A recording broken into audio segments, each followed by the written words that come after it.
Bismillahirrahmanirrahim. Assalamualaikum warahmatullahi wabarakatuh.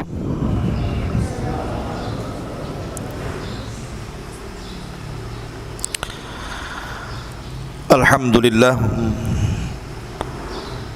Alhamdulillahilladzi hadana lil Islam wa ma kunna linahtadiya laula an hadanallah.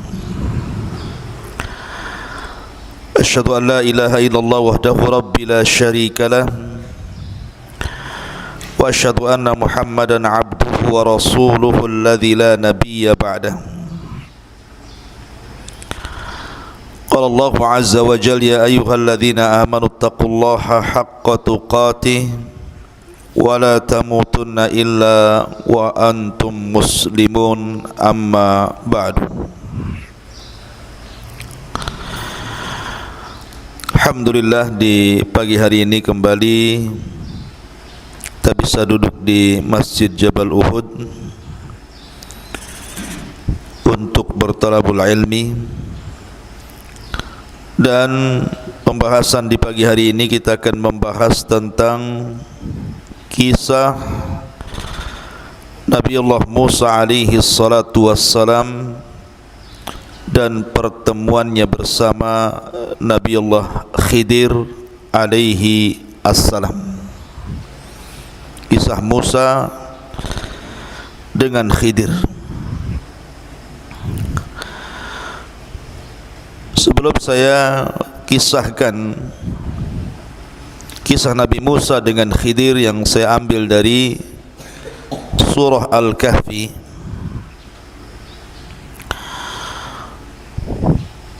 maka saya ingin jelaskan dulu siapa Khidir supaya nyambung kisahnya. Khidir alaihi salatu wassalam diperselisihkan para ulama, apakah dia seorang nabi ataukah seorang wali ataukah seorang rasul.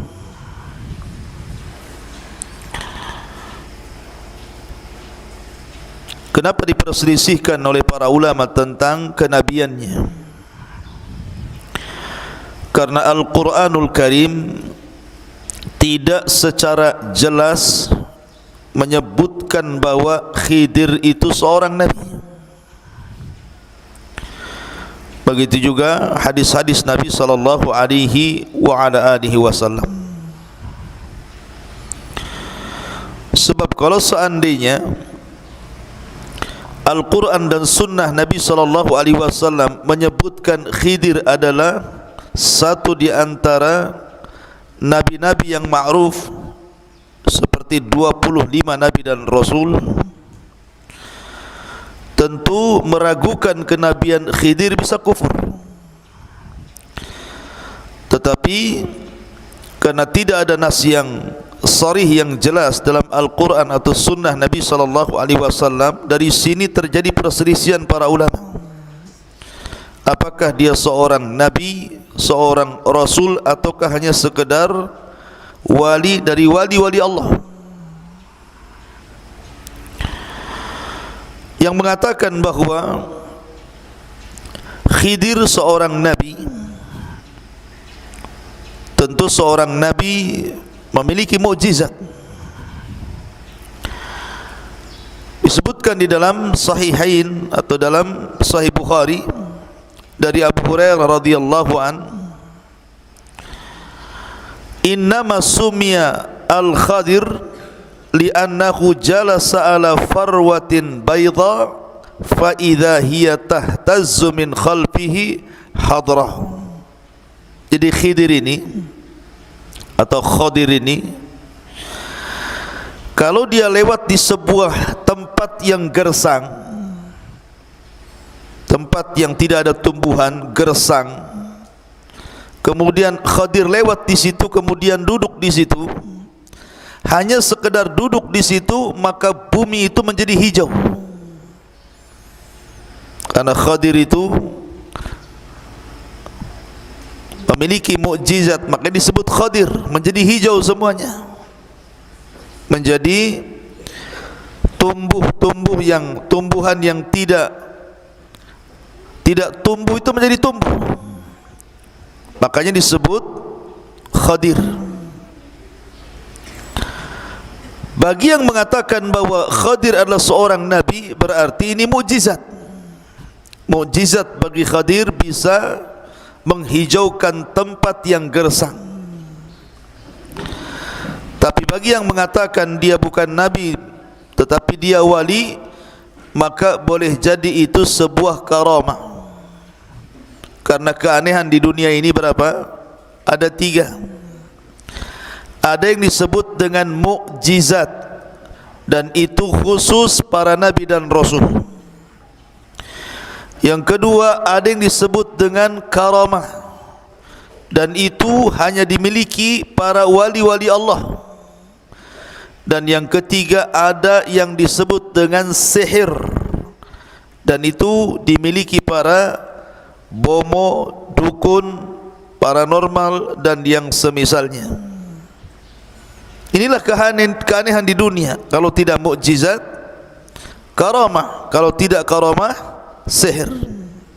Ya. Bagi yang mengatakan Khidir adalah nabi, berarti menghijaukan tempat gersang, mukjizat. Bagi yang mengatakan dia adalah wali, berarti itu sebuah karamah. Ada juga yang mengatakan bahwa ketika Nabi Musa alaihi salatu wassalam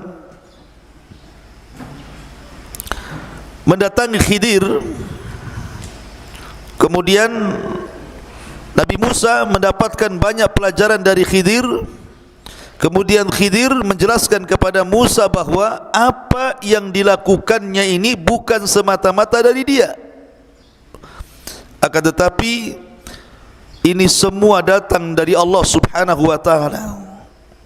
Jadi perintah membocorkan perahu, perintah membunuh anak kecil, perintah memperbaiki rumah rusak, itu semua perintah Allah.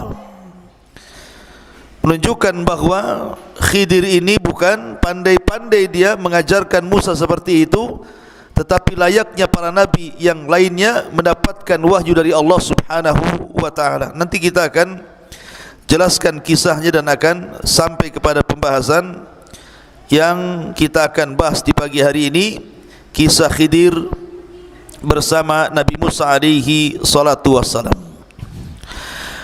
Kemudian juga tentang masalah Khidir, apakah dia masih hidup sampai hari ini, ataukah Khidir itu sudah meninggal dunia. Jadi perselisihannya apakah Khidir masih hidup sampai hari ini, ataukah dia sudah meninggal dunia. Ada yang mengatakan bahwa Khidir ini masih hidup sampai sekarang. Ada yang mengatakan Khidir itu salah satu di antara orang-orang yang dipanjangkan usianya oleh Allah subhanahu wa ta'ala, sehingga diberikan usia sampai mendekati kiamat. Akan tetapi dalil-dalil tentang hidupnya Khidir sampai sekarang tidak ada yang sahih. Tidak ada yang sahih. Dan pendapat yang kuat bahwa Khidir itu sama dengan kita manusia biasa. Dia seorang nabi dan dia juga sudah wafat. Di antaranya adalah satu riwayat Bukhari. Jadi Imam Bukhari rahimahullahu ta'ala pernah ditanya tentang Khidir, apakah Khidir itu masih hidup atau sudah mati. Maka Imam Bukhari rahimahullahu ta'ala menukilkan sebuah sabda Nabi sallallahu alaihi wasallam, la yabqa ala ra'si mi'ati sanatin mimman huwal yawma ala dhahril ardi ahadun. Kata Nabi SAW, tidak mungkin seseorang itu hidup di atas 100 tahun sampai hari ini kecuali dia mati. Kemudian juga sebagian para ulama berdalil dengan surah Al-Anbiya ayat 34. Wa ma ja'alna li basyarin min qablikal khulda afa im mitta fahumul khalidun. Dan tidaklah kami jadikan untuk manusia sebelum wahai Muhammad kekal, artinya tidak ada umat sebelum Nabi SAW kecuali mati. Kami tidak menjadikan manusia sebelummu itu kekal wahai Muhammad. Fa im mitta fahumul khalidun. Jika engkau mati kemudian mereka kekal, tidak ada, semua sudah mati. Dari sini menunjukkan, kata Abul Farraj Ibnul Jauzi rahimahullahu taala, menunjukkan bahawa Khidir itu sudah meninggal dunia.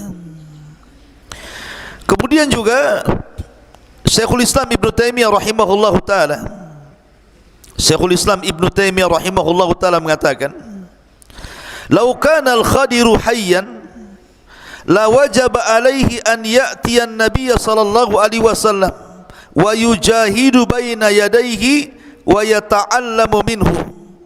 Wa qad kana an-nabiy sallallahu alaihi wasallam yawma badrin qala Allahumma in tahlik hadhihi al-isabah la tu'bad fil ardi abada." Kata Syekhul Islam Ibn Taimiyah rahimahullahu taala, kalau seandainya Nabi Khidir itu hidup sampai hari ini, maka Khidir wajib mendatangi Nabi sallallahu alaihi wasallam, berjihad bersama Rasul, belajar kepada Rasul sallallahu alaihi wasallam, karena Rasul pernah mengalami kesulitan di perang Badar. Ketika Nabi sallallahu alaihi wasallam keesokan harinya mau perang Badar, dia takut kekalahan. Makanya Rasul berdoa, "Ya Allah, kalau kau hancurkan kelompok yang sedikit ini, yang jumlahnya hanya 314 orang itu, engkau tidak akan ada yang menyembah lagi."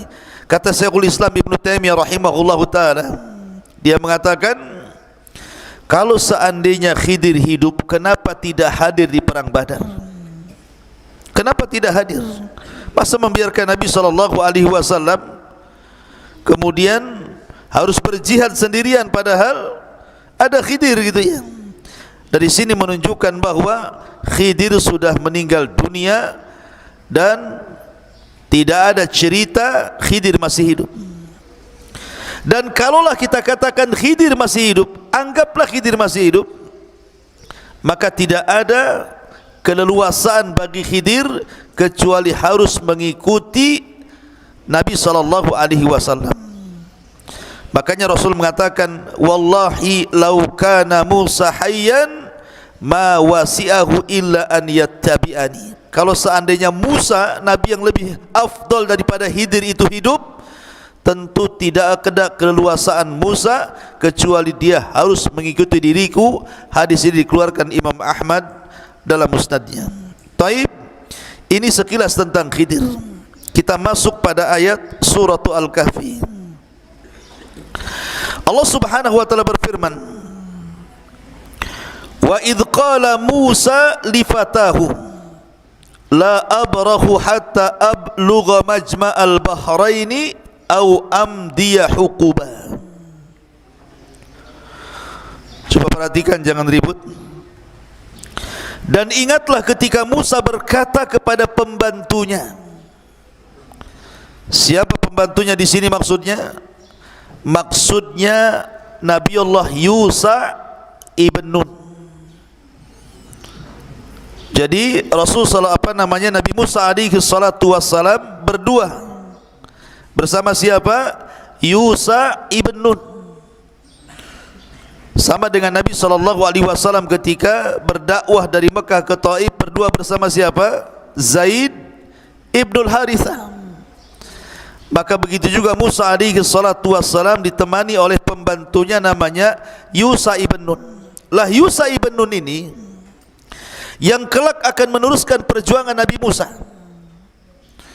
Jadi ketika Nabi Musa alaihi salatu wassalam meninggal dunia di bumi linglung atau Ardut Tih itu, maka yang meneruskan perjuangan Musa itu adalah pembantunya Yusa ibn Nun, yang memimpin jihad, yang kemudian mengambil Baitul Maqdis dan menempatkan Bani Israel di situ. dan dia diberikan mukjizat mampu menahan matahari untuk tidak tenggelam saat perang. Itulah Yusha ibn Nun. Dan ingatlah ketika Musa berkata kepada pembantunya Yusha ibn Nun, aku tidak akan berhenti berjalan sebelum sampai ke pertemuan dua lautan, atau aku akan berjalan terus sampai bertahun-tahun.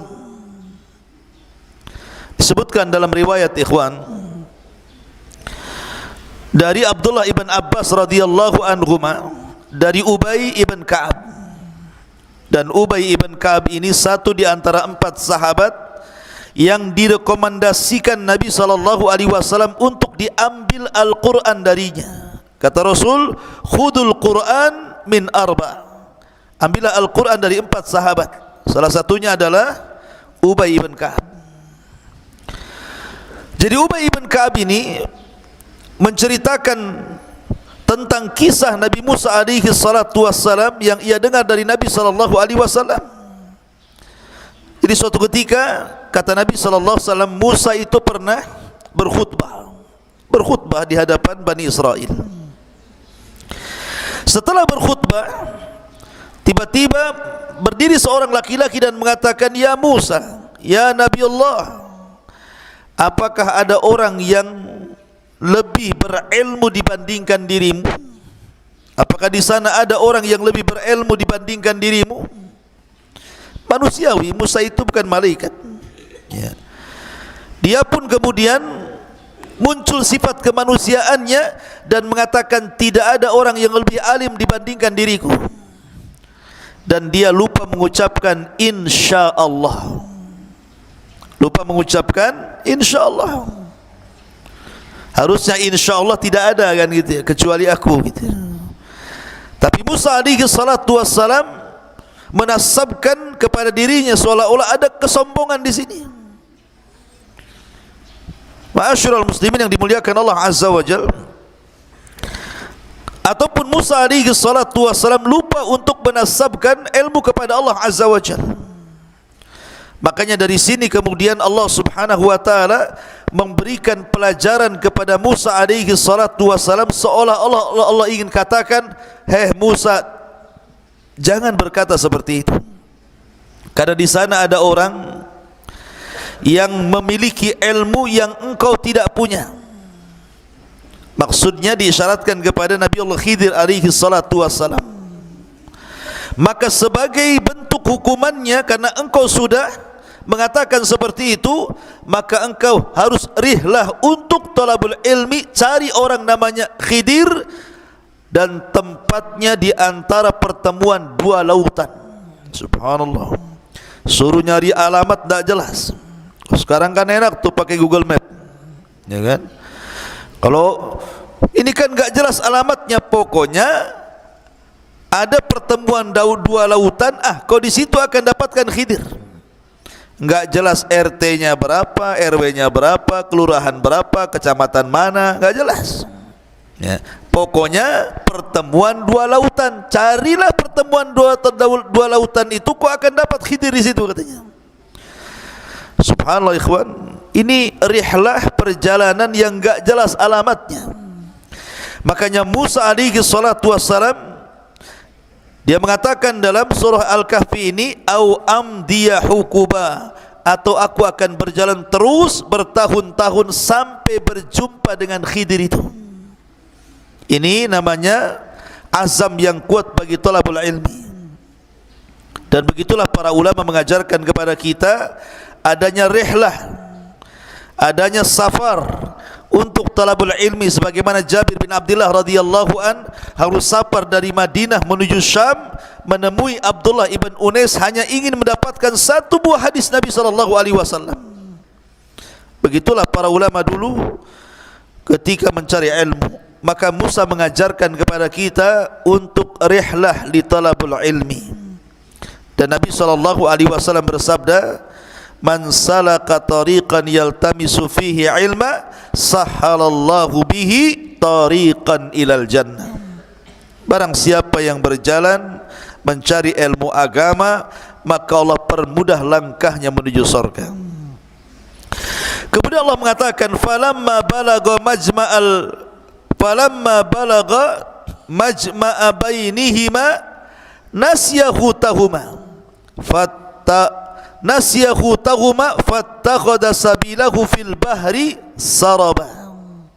Maka ketika mereka sampai ke pertemuan dua lautan itu, mereka lupa ikannya, lalu ikan itu melompat mengambil jalannya menuju lautan. Begini ikhwan, ketika Allah Subhanahu wa ta'ala memerintahkan Musa untuk mencari Khidir, kemudian alamatnya hanya di pertemuan dua lautan itu, Allah hanya memberikan alamat dengan cara apa? Bawalah ikan, karena bagaimanapun Bani Israel itu kan pernah tinggal di Mesir, dan orang Mesir itu suka menjala ikan, mereka para nelayan, sehingga kemudian mereka terbiasa makan ikan. Lah ikan yang dimaksud di sini artinya ikan yang diasinkan. Jadi ikan yang sudah meninggal, sudah mati, diasinkan, kemudian dijadikan bekal. Allah mengatakan kepada Musa, nanti kalau engkau sudah sampai di pertemuan dua lautan, ikan itu akan hidup, kemudian loncat di situ, kemudian akan memberikan petunjuk jalan di mana Khidir ada. Itu tandanya. Maka Musa dengan Yusha ibn Nun ini berjalan entah berantah ke mana, menyisiri tepi-tepi lautan, mencari pertemuan dua lautan. Terjadi khilaf para ulama tentang masalah Majma'al Bahrain ini. Sebenarnya pertemuan dua lautan di sini maksudnya dua lautan apa di sini? Ada yang mengatakan bahwa yang dimaksud dua lautan di sini artinya adalah Bahrul Faris wa Bahrul Rum. Maksudnya lautan Persia dan lautan Romawi. Pertemuan dua lautan di sini maksudnya lautan Persia dan lautan Romawi.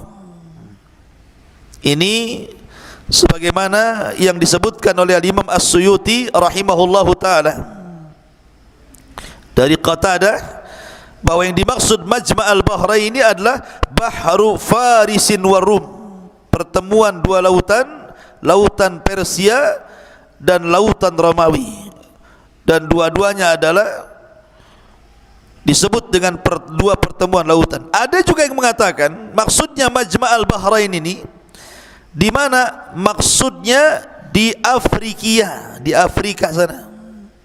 Jadi Musa itu berjalan, bayangkan, berjalan begitu jauh sampai ke Afrika, baru berjumpa pertemuan dua lautan. Dan ini sebagaimana dikatakan oleh Ubay ibn Ka'ab radhiyallahu anhu. Ada juga yang mengatakan dua pertemuan lautan itu artinya Tonja, Laut Tonja. Laut Tonja, disitulah terjadi pertemuan dua lautan. Tapi ada juga yang mengatakan sebenarnya tidak jauh-jauh daripada Bukit Tursina, Bukit Saina, masih daerah-daerah Mesir juga. Ya. Tapi ini sekali lagi bahwa tidak ada nas yang jelas dua lautan ini di mana, karena Al-Quran tidak menyebutkan tempatnya, hanya menyebutkan posisinya di antara pertemuan dua lautan. Adapun di mananya entah berantah. Cuman di sini para ulama hanya kemudian berusaha untuk menggali situs sejarah sehingga muncul tadi Laut Persia dan Romawi. Ada yang mengatakan Laut Afrika, ada yang mengatakan Laut Tonja. Wallahu a'lam. Ya. Ma'asyiral muslimin yang dimuliakan Allah Subhanahu wa taala. Kemudian ketika kemudian tanpa sadar sudah lama mereka berjalan, rupanya sampai di pertemuan dua lautan itu, tapi keduanya tidak sadar. Keduanya tidak sadar. Makanya Allah mengatakan falamma jawaza qala li fatahu atina ghada'ana laqad laqina min safarina hadha nasaba. Jadi sebenarnya ketika istirahat itu di sebuah batu sedang tidur antara Yusa dan juga Musa alaihi salatu wassalam. Yusa ini melihat rupanya ikan asinnya itu, ikan yang dibawanya itu hidup di keranjangnya itu, tiba-tiba loncat. Ketika dia loncat ke air, kemudian ikan ini tiba-tiba berjalan. Yusa ini mengikuti ikan itu dari belakang. Ini ikan mau kemana ini? Dan Yusa terngiang dengan perkataan Musa bahwa kalau ikan itu hidup kemudian nyemplung ke air, berarti di situ tempatnya. Tetapi Yusa ibn Nun lupa ketika Musa sudah terbangun, lupa mau nyampaikan. Malah kemudian berjalan lagi menjauhi tempat itu, padahal sudah benar tempatnya itu.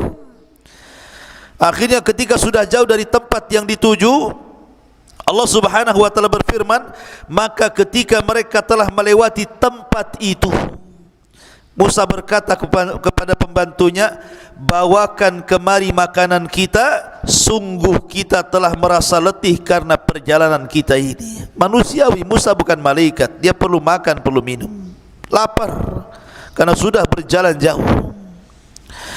Kemudian Allah mengatakan, qala ara'aita idh awayna ila as-sahra fa inni nasitul hut wa ma ansanihu illa syaitan an adhkurahu wattakhadha sabilahu fil bahri ajaba. Dia pembantunya menjawab, maksudnya Yusa ibn Nun mengatakan, tahukah engkau wahai Musa, ketika kita mencari tempat berlindung di sebuah batu tadi, kita istirahat tadi di antara dua pertemuan itu, lautan itu, maka aku lupa menceritakan tentang ikan itu, bahwa ikan itu hidup kemudian loncat. Aku lupa, betul-betul aku lupa menceritakan itu. Dan tidak ada yang membuat aku lupa untuk mengingatnya kecuali syaitan. Karena syaitan itu selalu menggoda manusia untuk menyesatkan. Jadi Yusa tergoda oleh syaitan sehingga lupa menceritakan kepada Musa alaihi salatu wassalam.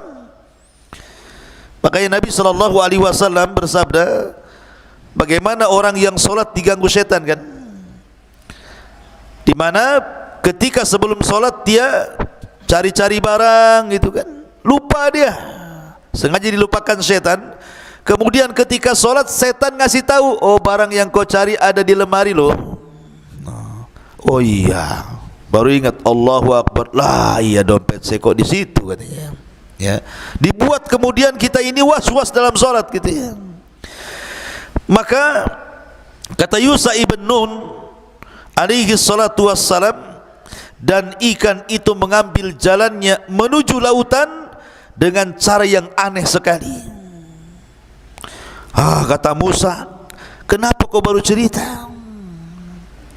Ma'asyiral muslimin yang dimuliakan Allah subhanahu wa ta'ala, makanya Musa mengatakan, qala dzalika ma kunna nabghi fartadda ala atharihi ma qasasa. Kata Musa, lah itu kan tempat yang kita cari selama ini, pertemuan dua lautan, dan ketika sudah sampai di situ maka Allah akan hidupkan ikan kemudian loncat.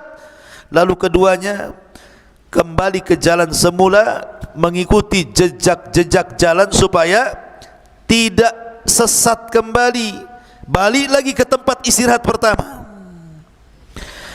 Akhirnya ketika sudah kembali ke tempat istirahat pertama, Musa mulai mencari-cari Khidir di situ. Jalan ke barat, ke timur, ke utara, ke selatan gitu ya. Akhirnya Allah takdirkan Musa pun berjumpa dengan seseorang. Dialah Khidir alaihi salatu wassalam. Fawajada abdan min ibadina atainahu rahmatan min indina wa allamnahu min ladunna ilma. Lalu mereka berdua bertemu dengan seorang hamba, maksudnya Khidir, di antara hamba-hamba kami yang telah kami berikan rahmat kepadanya dari sisi kami, dan yang telah kami ajarkan ilmu kepadanya dari sisi kami. Lihat, Allah dahulukan rahmat dibandingkan ilmu, menunjukkan bahwa kasih sayang itu penting. Ya, sebelum seseorang itu belajar, karena ini adab. Ya, ma'asyiral muslimin yang dimuliakan Allah azza wa jalla, ikhwan akhwat yang dimuliakan Allah azza wa jalla. Jadi ketika ketika Musa berjumpa dengan seseorang yang sedang duduk di atas batu, maka Musa alaihi salatu wassalam mengatakan assalamualaikum, mengucapkan salam. Tiba-tiba Khidir seolah-olah sudah kenal, waalaikumsalam. Man an, siapa kamu? Nabi Musa mengatakan ana Musa. Kata Khidir, Musa Bani Israel, katanya. Apakah Musa nabinya Bani Israel? Kata Musa, ya. Apa tujuanmu? Maka Musa alaihi salatu wassalam mengatakan, qala lahu Musa, hal attabi'uka ala an tu'allimani mimma ullimta rusyda. Musa berkata kepada Khidir, bolehkah aku mengikutimu agar engkau mengajarkan kepadaku ilmu yang benar yang telah diajarkan kepadamu untuk menjadi sebuah petunjuk? Lihat tawadhunya Khidir, minta diajari. Makanya kisah tentang Musa dan Khidir ini sebelumnya bicara tentang kesombongan iblis.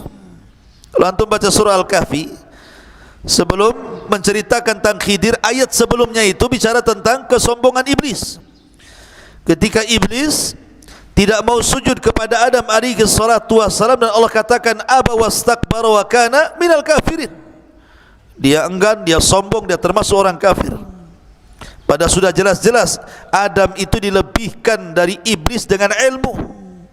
Makanya Musa alaihi salatu wassalam dengan tawadhu'nya, rendah hatinya, dia mengatakan kepada Khidir, bolehkah aku mengikutimu agar engkau mengajarkan kepadaku ilmu yang benar yang telah diajarkan kepadamu untuk dijadikan petunjuk.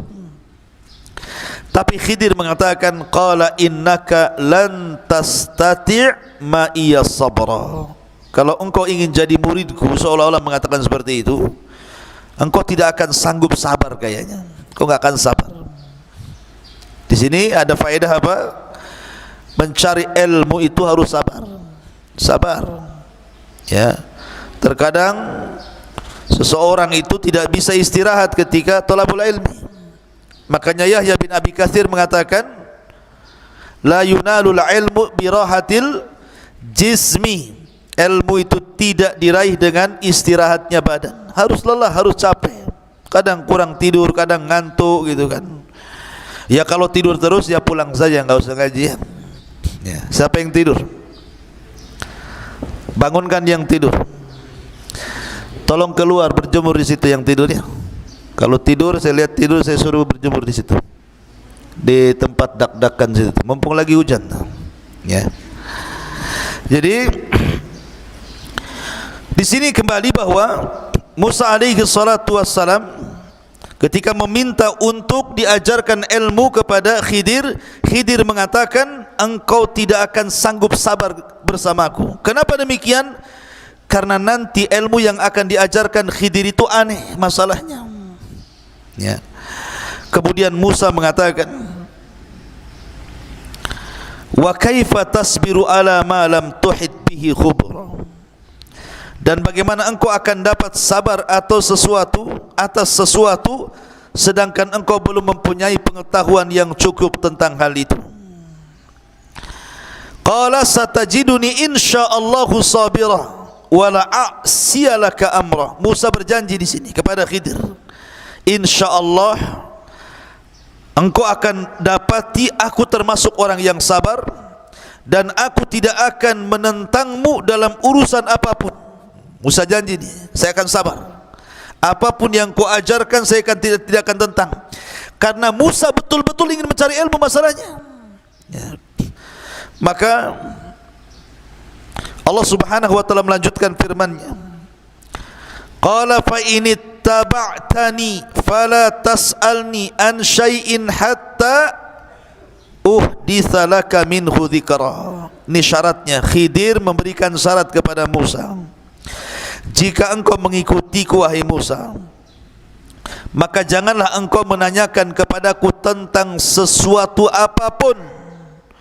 Kalau aku ajarkan sesuatu kepadamu, jangan tanya kenapa dan kenapa. Pokoknya lihat saja, ambil ilmunya sampai aku menerangkannya. Ini penting adab seorang yang menuntut ilmu, ikhwan. Ya. Ma'asyiral muslimin yang dimuliakan Allah Azza wa Jalla.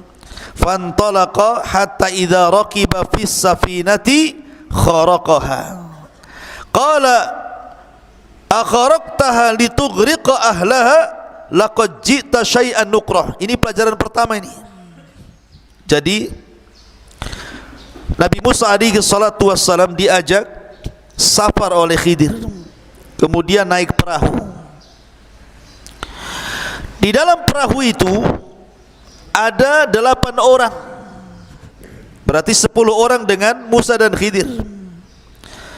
8 orang yang di atas perahu itu semua orang-orang miskin, orang-orang fakir, ya. Satu perahu dengan Nabi Musa alaihi salatu wassalam dan dengan Khidir alaihi salatu wassalam, karena Yusa sudah pulang. Yang jelas Musa sudah berjumpa dengan Khidir, tugas dia selesai mengantarkan, Yusa pulang. Dan ingat ikhwan, sebenarnya secara keutamaan Musa itu jauh lebih utama dibandingkan Khidir. Kenapa? Karena Musa seorang nabi, Musa seorang rasul, Musa kalimullah, dan dia adalah nabi dari nabi-nabi yang masyhur dari nabi Bani Israel. Adapun Khidir diperselisihkan kenabiannya, apalagi kerasulannya, dan dia bukan kalimullah, ya. Tetapi walaupun demikian, mencari ilmu itu tak pandang bulu, mau kepada orang yang di atas kita, mau kepada orang yang di bawah kita, atau mau kepada orang yang setara dengan kita.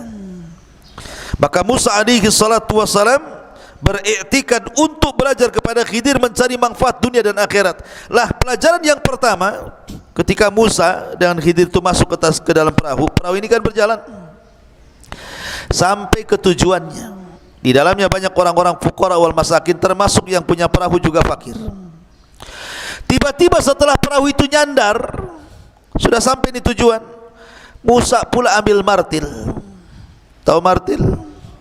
Martil itu palu untuk mentung yang ngantuk biasanya, ya. Jadi tahu-tahu martil ini dipukulkan ke perahu itu, bolong perahu itu. Namanya perahu bolong, keluar air dalam perahu itu, naik air itu, akhirnya orang-orang pun langsung turun, tenggelamlah perahu itu. Bayangkan secara logika, ketika keduanya naik perahu, sudah digratiskan yang punya perahu, diantarkan ke tujuannya, sampai di tujuannya dirusak pula perahunya. Ini ilmu apa ini? Ya. Lah, Nabi Musa alaihi salatu wassalam ini disebutkan dalam Al-Quran, maka berjalanlah keduanya, Musa dengan Khadir, sehingga ketika keduanya menaiki perahu, lalu dia melubanginya. Dia pun Musa berkata, mengapa engkau melubangi perahu itu? Apakah untuk menenggelamkan penumpangnya? Sungguh engkau telah berbuat sesuatu kesalahan besar. Musa marah, karena Musa ini tidak bisa diam untuk melihat kemungkaran masalahnya. Di masa mudanya saja dia, ketika dia berjalan malam-malam di gang-gang di Mesir, ada anak muda kelahi, yang satu dari Bani Israel, yang satu dari kaum Kiptinya Fir'aun, kelahi. Langsung oleh Musa dilerai, jangan kelahi kalian. Kemudian ketika anak muda dari kaum Kipti mau nonjok Nabi Musa, oleh Musa ditangkis, hanya ditangkis seperti ini saja, kemudian terjungkal, mati dia. Coba bayangkan, belum dipukul baru ditangkis dah mati. Menunjukkan bahwa Musa ini kuat kan gitu, bukan tenaga dalam, bukan. Ya. Musa seorang nabi, kuat. Artinya Musa itu tidak tahan melihat kemungkaran gitu. Dan banyak kisah-kisah Musa ketika Musa pulang dapat Taurat saja, papan Taurat, melihat Bani Israel murtad menyembah patungnya Samiri, langsung dilempar tuh papannya, ngamuk dia sama Harun. Ya. Jadi Musa itu tidak tahan. Memang Allah anugerahkan kepada Musa itu tabiat kepemimpinan tuh. Makanya ketika melihat Khadir seperti itu, gimana Khadir ini? Ini perahu milik orang miskin, yang di atas perahu juga orang-orang miskin, tahu-tahu dirusak. Marah Nabi Musa.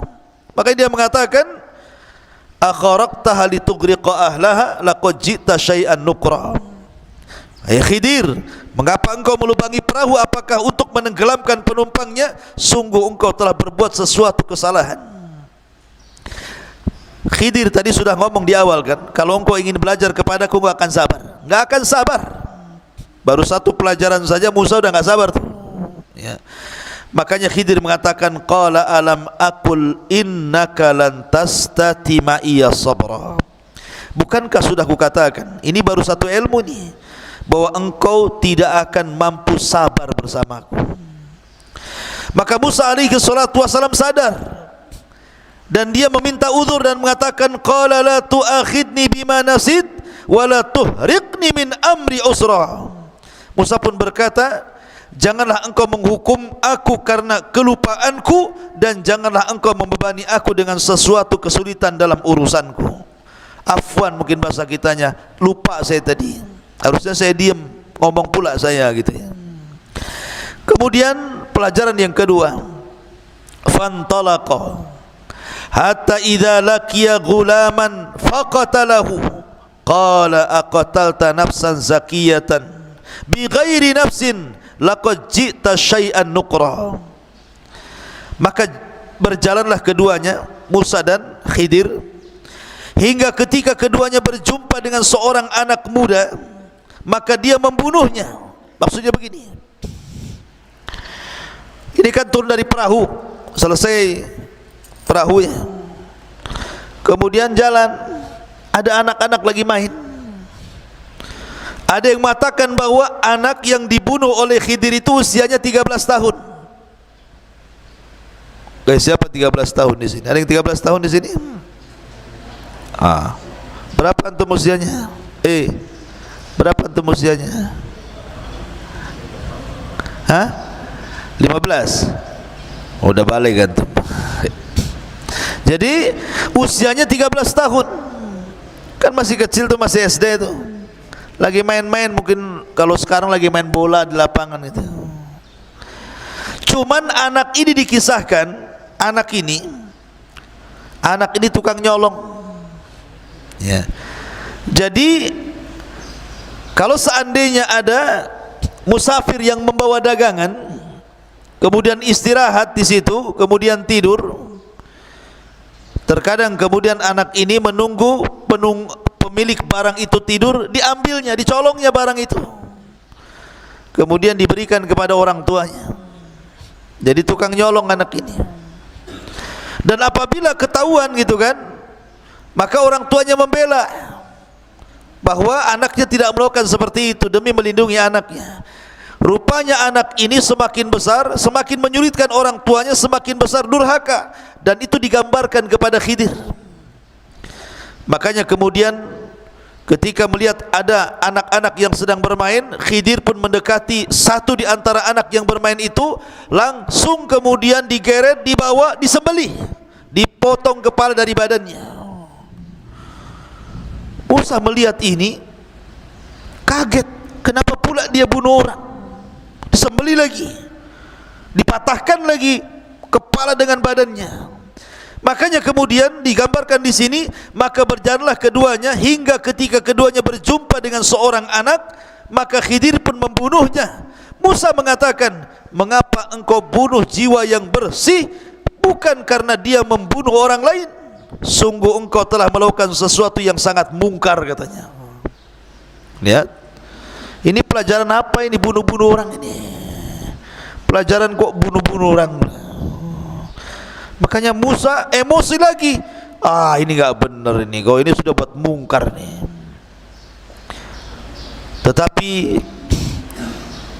Khidir mengatakan, qala alam aqul laka innaka lan tastati ma'iya sabra. Bukankah sudah kukatakan, ini baru 2 pelajaran kau enggak sabar kan?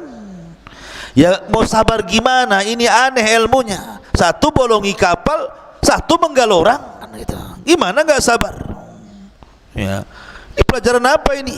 Coba kalau antum belajar sama saya, toto saya bocori kapal, kemudian saya nyembeli orang, ustaz apa ini katanya. Cari pesantren lain aja lah kan begitu.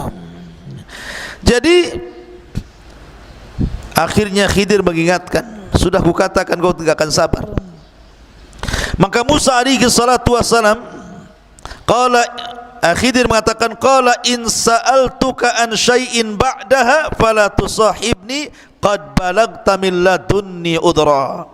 Maka Musa pun mengatakan, jika aku bertanya kepadamu tentang sesuatu setelah ini, maka janganlah engkau bolehkan aku menyertaimu sehingga cukup pertemuanku sampai di sini dan engkau bersabar menerima alasan dariku. Maksudnya begini, kata Musa, ya sudahlah, ini terakhir. Kalau nanti aku tanya lagi, aku mengatakan apa lagi tentang dirimu, sudah, saya tidak akan ikut lagi dengan kamu. Tapi tolong, ya, jangan sampai kemudian kau usir aku, beri kesempatan lagi. Maka Khidir pun berikan kesempatan. Kemudian Khidir mengajarkan pelajaran yang ketiga. Fantalaqa hatta idza ataya ahla qaryatin istat'ama ahlaha fa abau an yudayyifuhuma fawajada fiha jidaran yuridu an yanqad fa aqama qala law syi'ta latakhadta alaihi ajra. Maka keduanya berjalan hingga ketika keduanya sampai kepada penduduk sebuah negeri. Mereka berdua meminta dijamu oleh penduduknya, tetapi mereka penduduk negeri itu tidak mau menjamu mereka.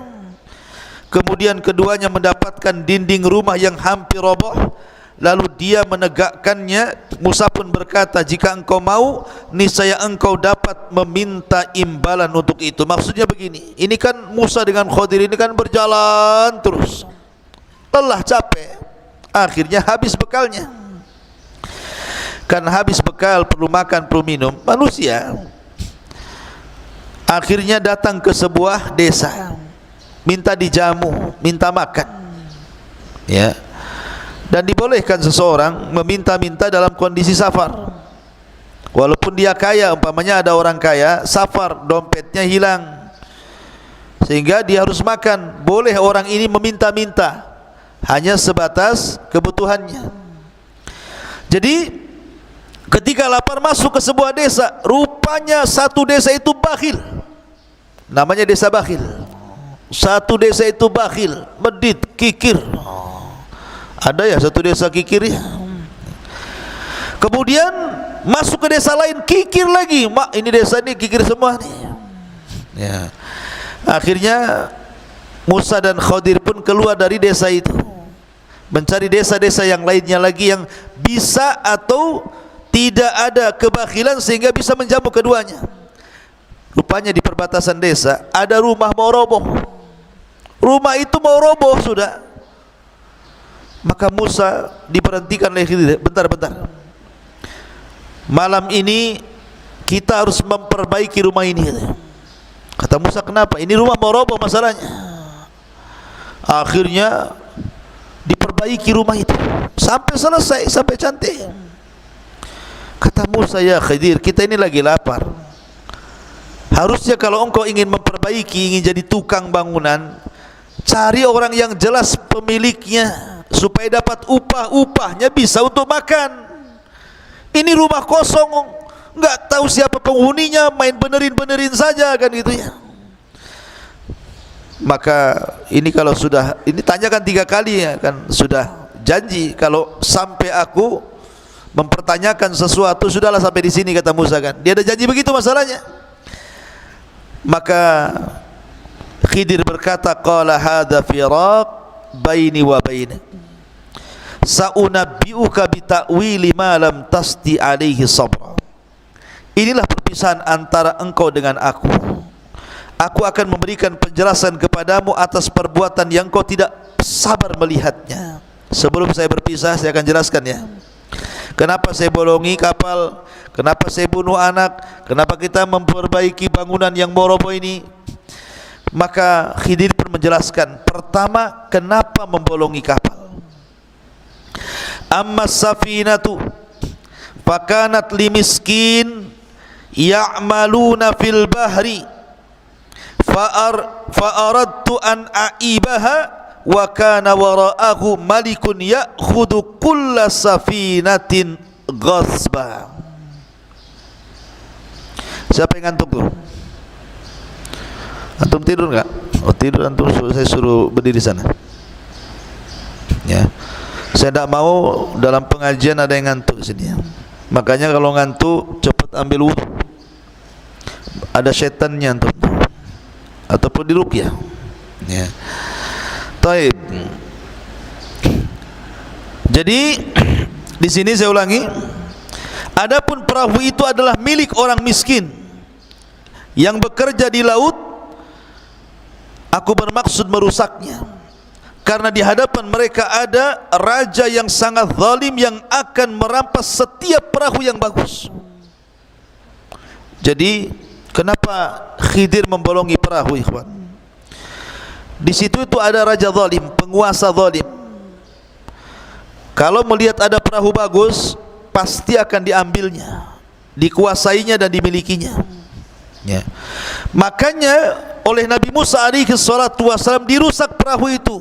Bukan sama sekali tidak bisa nanti dipakai lagi, tidak, hanya dibocori saja supaya perahunya tenggelam. Nampak itu perahu tenggelam, kan orang tidak suka, ini perahu rusak kan gitu.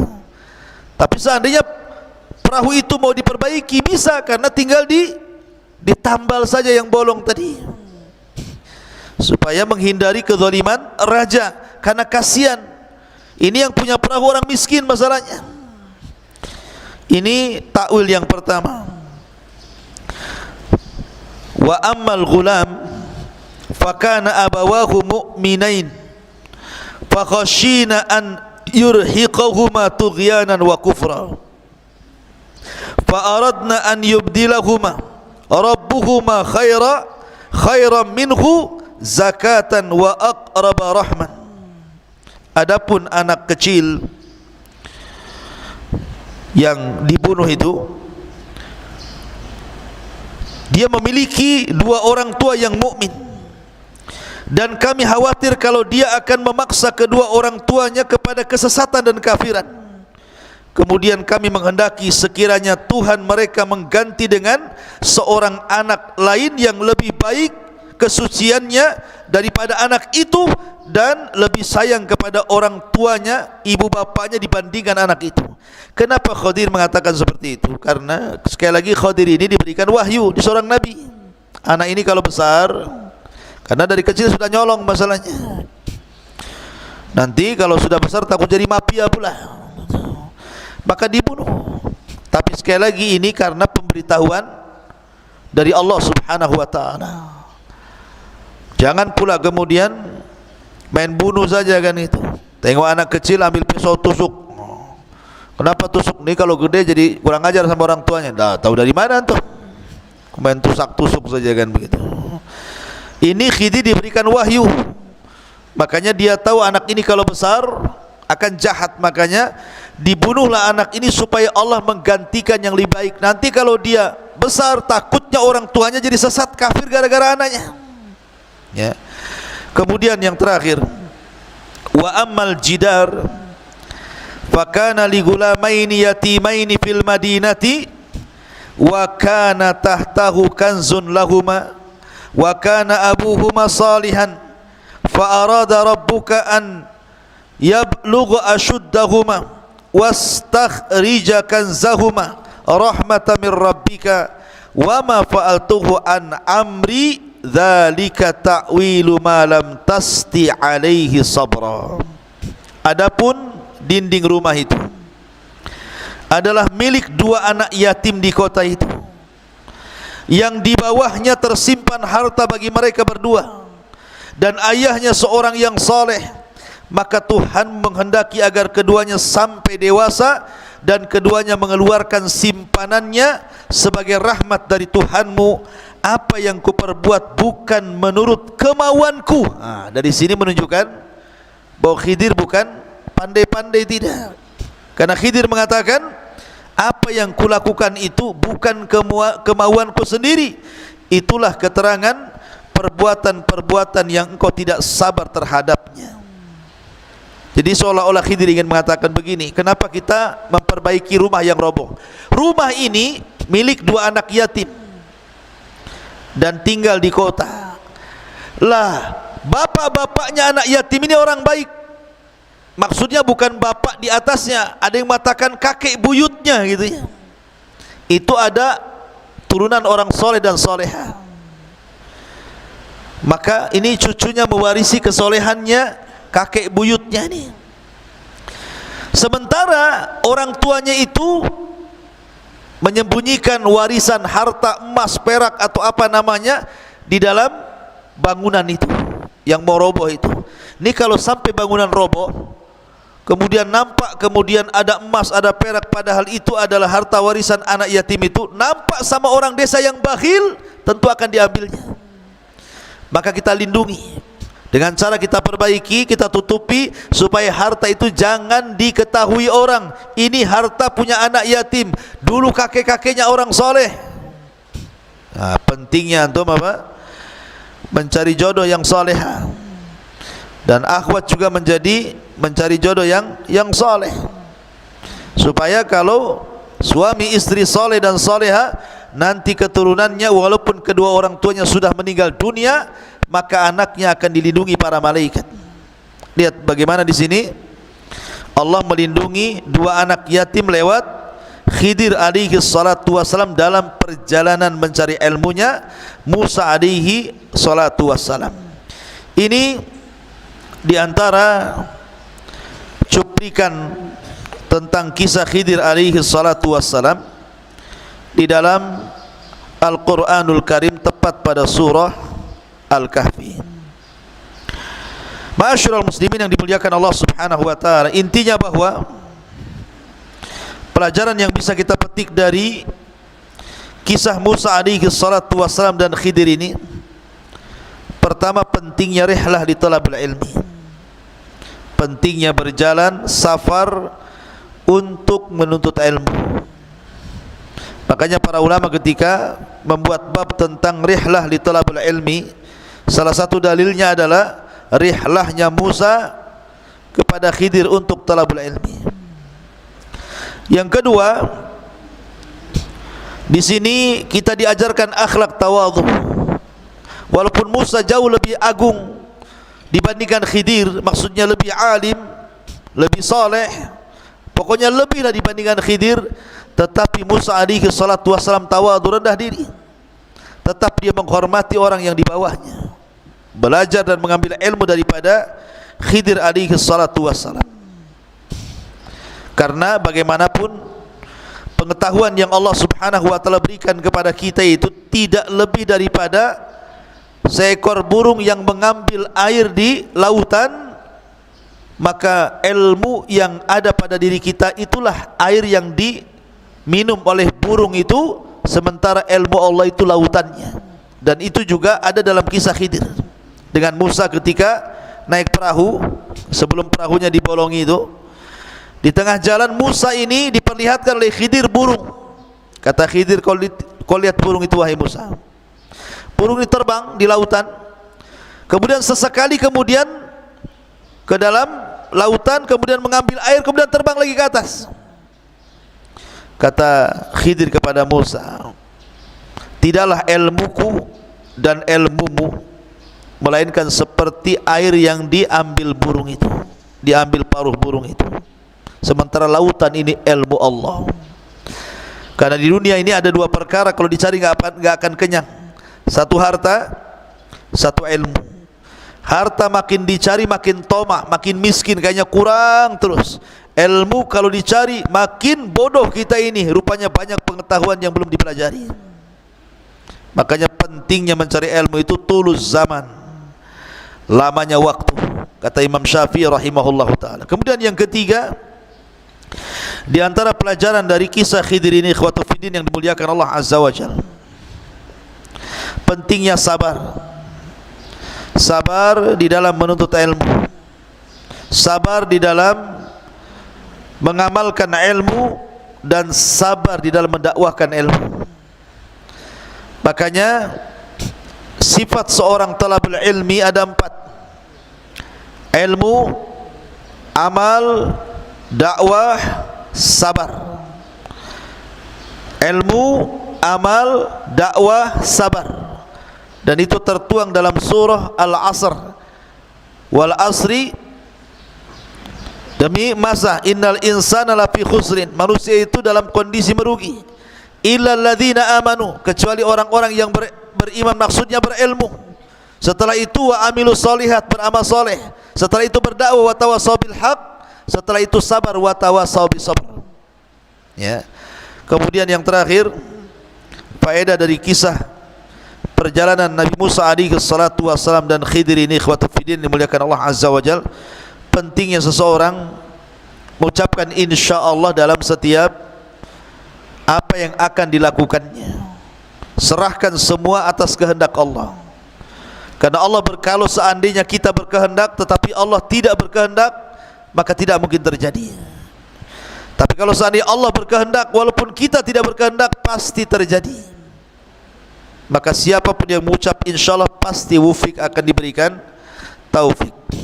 Wallahu a'lam bishawab. Kita tutup. Subhanakallahumma bihamdika asyhadu an la ilaha illa anta astaghfiruka wa atubu ilaik. Allah taala. Assalamualaikum warahmatullahi wabarakatuh.